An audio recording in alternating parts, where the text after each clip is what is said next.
எப்படி இருக்கீங்க? இன்றைக்கி நான் என்னடான்னு பார்க்குறீங்களா, அது மணத்தக்காளி கீரை ஒரு கட்டு எடுத்து நல்லா கழுவிட்டு பொடிசாக கட் பண்ணி வச்சுருக்கேன்.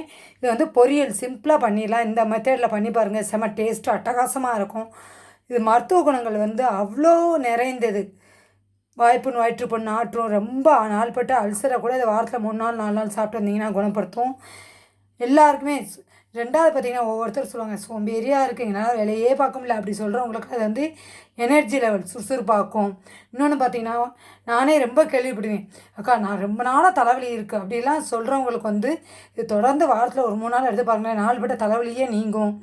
பெண்களுக்கு வந்து இது ரொம்ப ஒரு முக்கியம். என்னென்னா கர்ப்பப்பை வந்து பலப்படுத்தும், பெண்களுக்கு உண்டாகிற மலட்டுத்தன்மை நீங்களும்லாம் சொல்கிறாங்க. புற்றுநோய் வராமலும் தடுக்கும். நம்ம வளரும் பிள்ளைங்களுக்கு இதை கொடுத்தீங்கன்னா மூலிகை செல்கள் வந்து நல்லா இன்க்ரீஸ் ஆகி நல்லா இருப்பாங்க.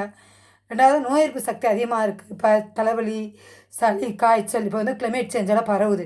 இந்த மாதிரி கீரைகள்லாம் எடுத்துட்டா நமக்கு நோய் எதிர்ப்பு சக்தியும் அதிகமாகும். காய்ச்சலால் நமக்கு ஒரு மாதிரி சோர்வாக இருக்கும். இப்போ ஒரு சூப்பாவோ ஒரு பொரியலாவோ ஒரு துவையலாவோ எடுத்து சாப்பிட்டிங்கன்னா அதெல்லாம் நீங்கி நல்ல உடம்பு வந்து புத்துணர்வாக வச்சுக்கிறோம். இப்போ எப்படி பண்ணுறேன்னு சொல்லி பார்த்துட்டு வந்துடலாமா? எண்ணெயை காய வைக்க போகிறோம். ஒரு 1/2 ஸ்பூன் கடுகு உளுந்தம் பருப்பை தாளித்து ஒரு 7 8 வரமிளகா. இதுக்கு வந்து காரம் வந்து கொஞ்சம் கூட இருக்கணும், அதான் இந்த கசப்பு தெரியாமல் இருக்கும். டக்குன்னு ஒரு 5 மினிட்ஸில் பண்ணிடலாம் ஃப்ரெண்ட்ஸ். பாருங்கள், வரமிளகா போட்டு அதோட ஒரு 5 6 பூண்டை வந்து இடிகளில் வந்து 1 2 நச்சு வச்சுருக்கேன். அதையும் நல்லா வதக்கி விட்டுட்டு ஒரு 10 சின்ன வெங்காயத்தை பொடிசாக வெட்டி வச்சுருக்கேன். இதையும் போட்டு வதக்க போகிறேன். வெங்காயம் நல்லா வதங்கிடணும். முதல்லையே கீரைகளுக்கு வந்து எப்பயுமே உப்பு சேர்க்கக்கூடாது. கீரையை சேர்த்து லோ ஃப்ளேமில் வச்சு, ஏன்னா அதில் வந்து கொஞ்சம் கொஞ்சமாக தண்ணி விடும், அதனால் தண்ணி ஊற்ற தேவையில்லை.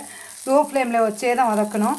ஹை ஃப்ளேமில் வச்சு வதக்கினா என்ன ஆகும் தெரியுமா? அந்த தண்ணியெல்லாம் வற்றிடும், கீரை வந்து வேகாது. லோ ஃப்ளேமில் வச்சு வதக்கினா 2 ஈக்குவலாக நமக்கு நல்லா வெந்து வந்துடும், தண்ணியும் வற்றிடும். கீரை பார்த்திங்களா, முதல்ல போடும்போது எவ்வளோ இருந்தது, அப்போ உப்பு சேர்த்துருந்தா என்ன ஆகும்? இப்போ தான் நமக்கு வந்து டேஸ்ட்டுக்கு தகுந்த மாதிரி கொஞ்சமாக உப்பு சேர்க்கணும். நல்லா சுருங்கி வெந்து வந்துடுச்சா, இதோட ஒரு 1/4 மூடி தேங்காய் துருவல், இதோட ஒரு 1/4 ஸ்பூன் சீரகத்தையும் போட்டு மிக்சியில் லைட்டாக துருவிட்டு வந்து இதில் வந்து இப்போ சேர்க்க போகிறோம். சேர்த்து உப்பு சேர்த்து கிளறினா நமக்கு சூப்பரான அட்டகாசமான மணத்தக்காளி கீரை பொரியல் ரெடி ஆயிரும். தேங்காவை போட்டு ரொம்ப நேரம் வதக்கக்கூடாது, அவ்வளோதான், முடிஞ்சிச்சு என்னோடய கீரை பொரியல்.